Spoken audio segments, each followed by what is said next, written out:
Hi, if you're smart but still losing money on your investments, this video is for you. Most people think investment success comes from finding the right stock that beats the market. But here's the thing, chasing those high-flying investments is actually destroying your wealth. The real secret? Doing nothing special at all. Hi, I'm Amir, welcome. Over 30 years I've ran global operations, a money management company, and coached over 1,000 people avoid costly business and financial mistakes. I learned these lessons the hard way, when my own smart investing cost me over $1 million. In the next 8 minutes, I'll show you why constant activity is costing smart investors tens of thousands of dollars, the 3 reasons we can't help ourselves, and 8 simple tactics to prevent it. So let's dive in.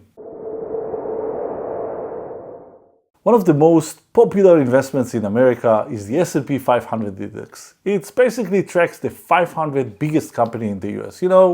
Microsoft, Apple, and Amazon.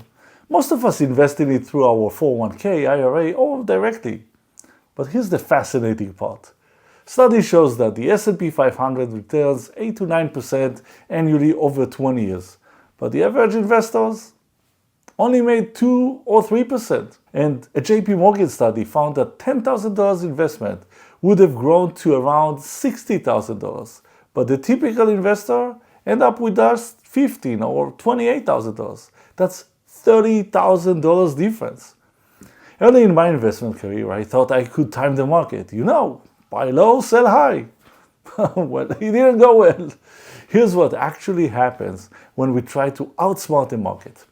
Picture this. Market crash, COVID. So you sell everything. Smart move, right? Then you buy back when things, calm down. But here's the crazy part. Between 2002 and 2022, there were 7,300 trading days. If you miss just 10 days of the market best days, just 10, instead of that $60,000, you end up with $28,000. And if you miss 50 days, well, your $10,000 would actually shrink to just $5,162. Wow, think about it. Less than 1% of all trading day destroy half of your wealth. It gets even worse for market timers. 78% of the market's best days happen, yes, during bear markets. Exactly when we're all panicking and pulling our money out. And before we get back into the market. Learning all that definitely made me think twice about trying to time the market. I started to think about the bigger questions, the why. Why do we keep doing this to ourselves? After 2 decades of money management and talking to over 1,000 investors, I realized that there are basically 3 reasons we just can't help ourselves. Let's walk through them. There's a concept called social proof. If everyone else doing it, it must be right. We naturally follow the crowd. If you're going to be wrong, it's always better to be wrong with everyone else, right?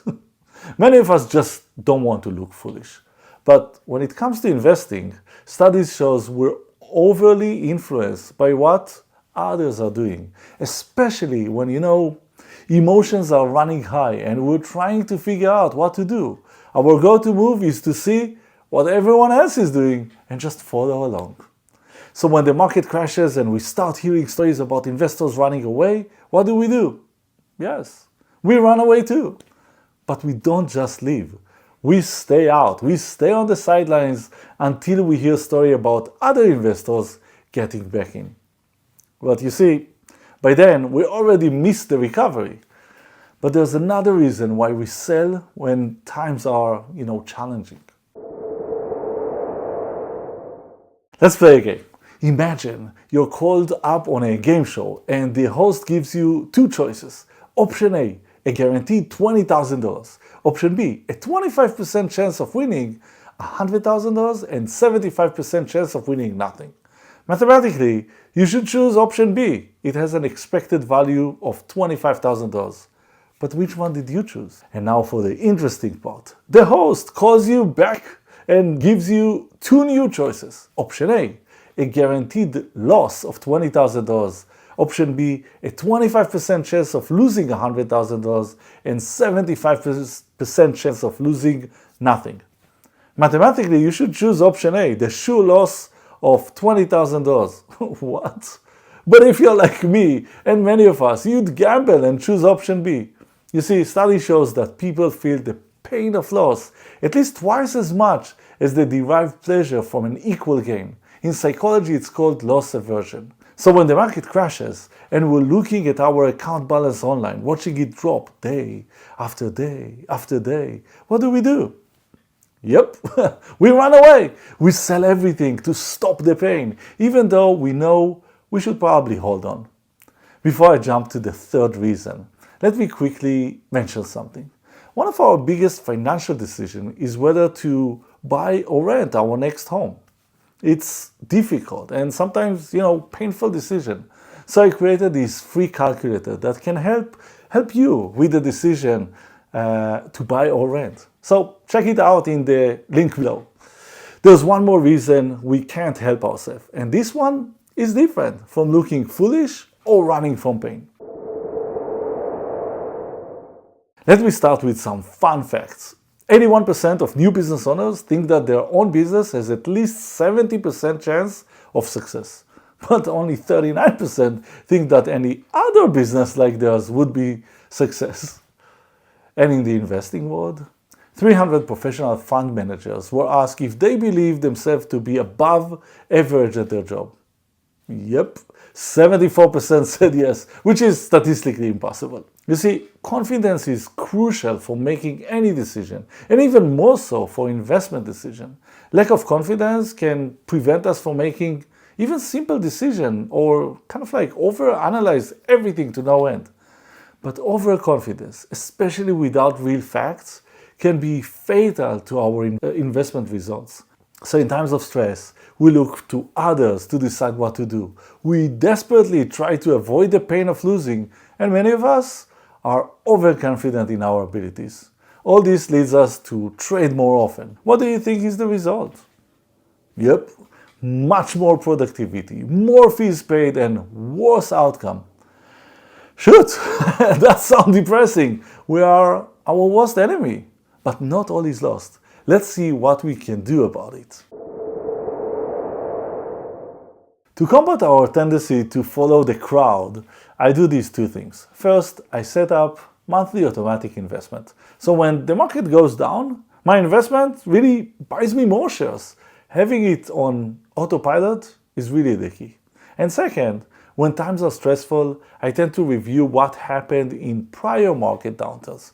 I remind myself that the greatest returns don't come from timing the market or even beating the market, but really from staying in the market. And what about loss aversion? I focus on long term. I know the market might be down today, or even this year, or even 2 years, but I remind myself that on average it grows 7 to 8% annually over the long run. I reduce media consumption. This fear-based news won't help me stay invested. Media sells attention through drama, so I just ignore it. Instead of that, I read more and educate myself about how biases affect our decision. And I highly recommend to check out Professor Cialdini's book called Influence, the Art of Persuasion. It's truly excellent. And lastly, our lovely overconfidence. I remind myself what Richard Feynman said. The first principle is that you must not fool yourself. And you are the easiest person to fool. I believe acknowledging this bias and our own limitations is a great first step. I use checklists to make sure that I've reviewed and checked all that I wanted to know about investment before making a commitment. I keep searching for new information, and especially information that do not agree with my theory.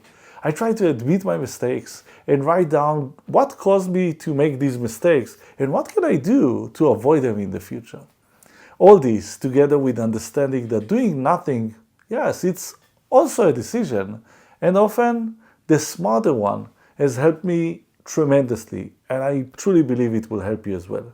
I would love to hear about your decision and tactics that you're using to avoid these tendencies. Thank you for watching. Please remember to subscribe so you can get more strategies and tactics on avoiding money mistakes and making the right decisions.